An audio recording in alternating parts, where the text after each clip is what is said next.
the longest time, I was very confused as to how Square Enix went from Final Fantasy VII to whatever the hell this is, Square Enix Pride. And this is up on their website right now. Meet the team. We celebrate Pride with the LGBTQ plus members of Square Enix team. Meet Minju, Michael, Izzy, Jamie, Chris, and Anthony. Where did this come from and why is it a thing? I covered this multiple times in the past, how much this is being shoved in people's faces. Pronouns, she, they. Tell us about why you're crazy. Do you think LGBT is important in the community? No! It's about video games. No one gives a crap. So now we have an answer. Would you believe it if I told you it comes back to Jeffrey Epstein? September 2018. Square Enix COO Mike Sherlock unexpectedly passes away. September 2018. Activision Blizzard's John Hennicky immediately takes the CMO position as an outside hire. Epstein was so close with Bobby Kotick, and then Activision shows up at Square Enix. All allegedly, of course. So you start connecting the dots of the dates of when Square Enix mourns the loss of Mike Sherlock, Chief Operating Officer for America and Europe in 2018. Chief Marketing Officer in 2018, John Hennicky. And this immediately following in the years coming after that.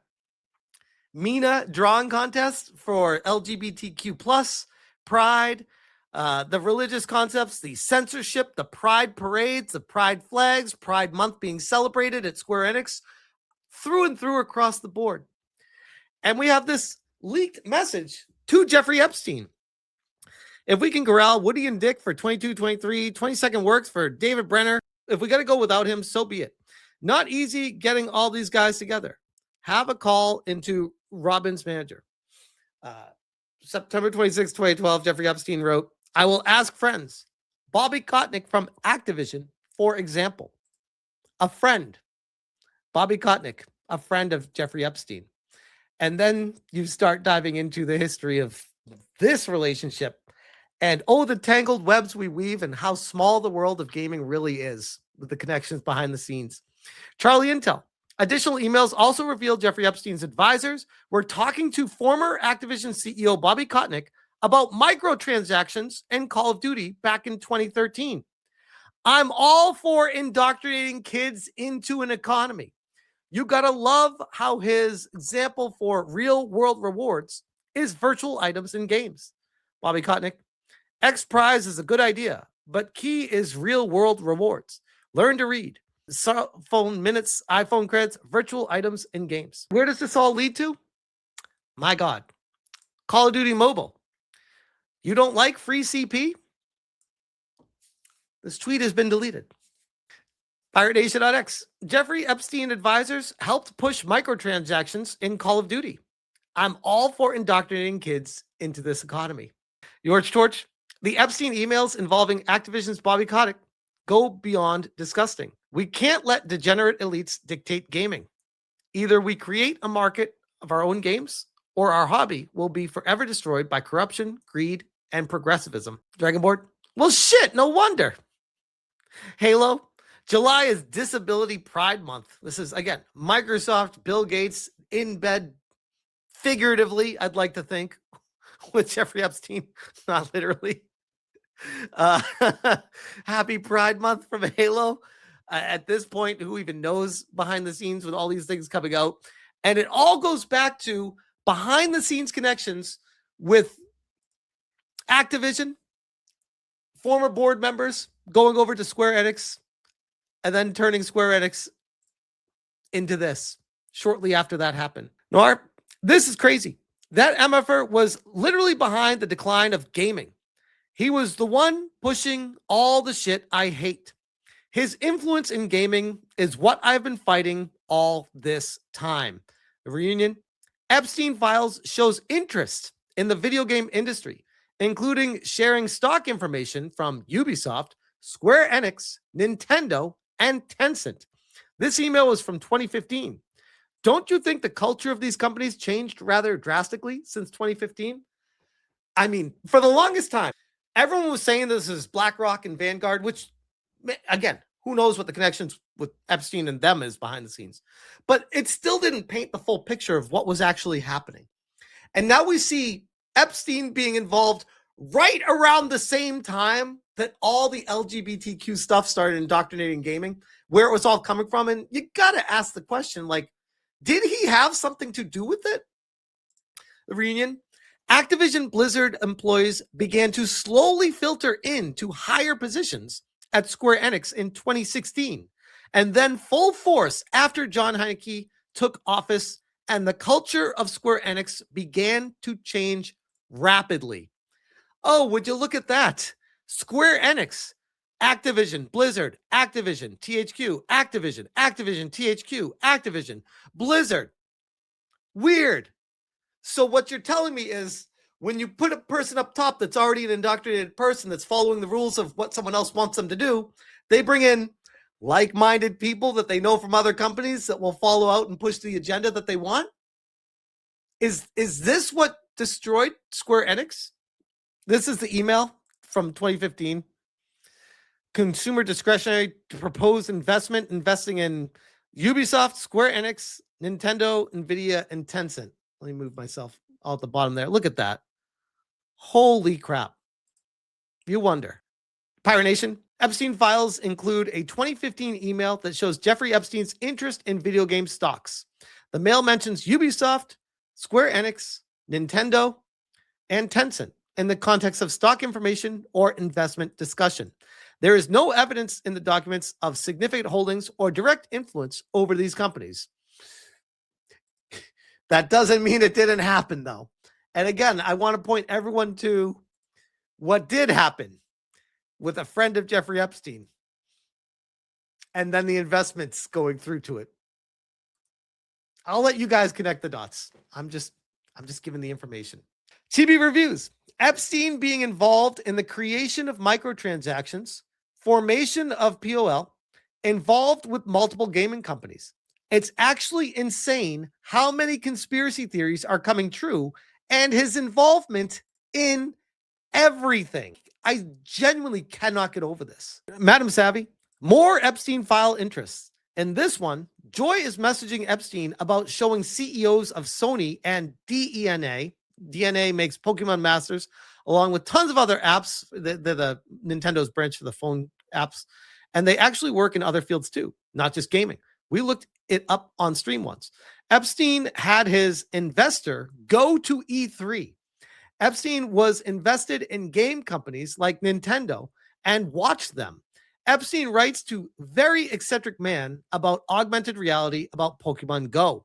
The last image I thought was a little funny, showing a three-way connection, and I believe Jeffrey Epstein is lambasting and Amanda for bad trades. In another email, Amanda is pushing some investor info about Nintendo, so it was just funny to see this here. Again, was Jeffrey Epstein part of the GamerGate saga? It seems like you would be able to connect the dots theoretically and put him at the center of all of this, which isn't that crazy to think, especially when conspiracy theories continue to come through and be proven true. Savvy says, I should add, app bros do this all the time. The best thing you could have done with the rise of the App Store, and still even now, is make stupid apps and sell them. So that's what he was brainstorming with that one guy. Solinus says, Epstein was a Yuri fan who pushed microtransactions in games and is likely also the reason that Pokemon started sucking. And if he really did control Moot, then he banned Gamergate discussion from 4chan. Gamergate has never been more vindicated. Epstein is likely also the reason that Pokemon chat was this downgrade Epstein's fault. Original. Weird. Very androgynous looking characters. It's funny looking back on it. Epstein must be kicking himself in hell upon realizing that if he had just left video games alone, his PDF ring wouldn't be tarnished by now. Reunion. According to these emails from 2018, Epstein and his team were following the latest releases in the gaming industry presented at E3, as well as keeping an eye on Metacritic scores. Makes you wonder why the gaming companies have been so obsessed with Metacritic scores. Well, that's curious. I do think there is something to be said for the emphasis put on Metacritic. Reunion says this is a report in the Epstein files that was sent in 2018 with several stocks being presented on a custom index, including CD Projekt Red, Capcom, Ubisoft, Activision Blizzard, Nintendo, Sony, and Take-Two. Here we go. More communication with Jeffrey Epstein and the video game industry. Investing, divesting, rock solid. I don't think a lot of you guys understand just how toxic you had to be to get banned on Xbox in 2013. This is from AF Post. Jeffrey Epstein was banned from Xbox Live in 2013 due to harassment, threats, and or abuse of other players. That was, quote, severe, repeated, and or excessive. This guy, I know it goes without saying that he was the weirdest of weirdos, but if you've ever seen interviews with him, there's creepy, and then there's whatever the 20 levels past that is. That's halfway to approaching Jeffrey Epstein. Notice of permanent enforcement action of Jeffrey Epstein being banned from Xbox Live. And I said, Jeffrey Epstein spent $25.95 on V-Bucks on Fortnite. Very involved with gaming. Bounding into comics, Epstein files reveal the origins of microtransactions in gaming. Epstein apparently wanted the transactions to go both ways. Users could pay in, but then the game would also reward them with money, credits, or physical items. What if I told you that Jeffrey Epstein is the origin of microtransactions? As part of the information being released in the Epstein files, we now know that Jeffrey Epstein himself was at the heart of microtransactions. In an email found in the release documents from the American government, Jeffrey Epstein appears to be suggesting that games should have transactions. He suggests that they go both ways. And again, every time I bring up how they use games to get to the kids, I want everyone to remember this video because it got discovered that's exactly what they were doing. Players are able to put money into the game, but also the gameplay generates some type of monetary or physical reward. To make matters worse, it would appear that Epstein's advisors also played a hand in the microtransactions that found their way into Call of Duty, most famously known as COD points, or CP. I mean, come on. It's almost like they were drunk with power behind the scenes and they're just fucking with people because they knew nobody could stop them. It's insane. Like in hindsight, holy shit. How is this real life? The truth is stranger than fiction. I know I keep saying that, but holy shit. There's more to Jeffrey Epstein in gaming than any of us may have expected. Subscribe to find out more. So that is the Jeffrey Epstein, all going back to my frustration again. I think this is a prime example of his influence in injecting LGBTQ in the gaming industry by being buddy-buddy with people over at Activision Blizzard and getting someone inserted there after the previous person was unfortunately passed away. However, they disappeared from this planet. And then after that, slowly filling in the rest of the department with like-minded people from Activision Blizzard. It's just, I don't know, a little too convenient. Just a little too convenient. But I don't know. Make of it what you will.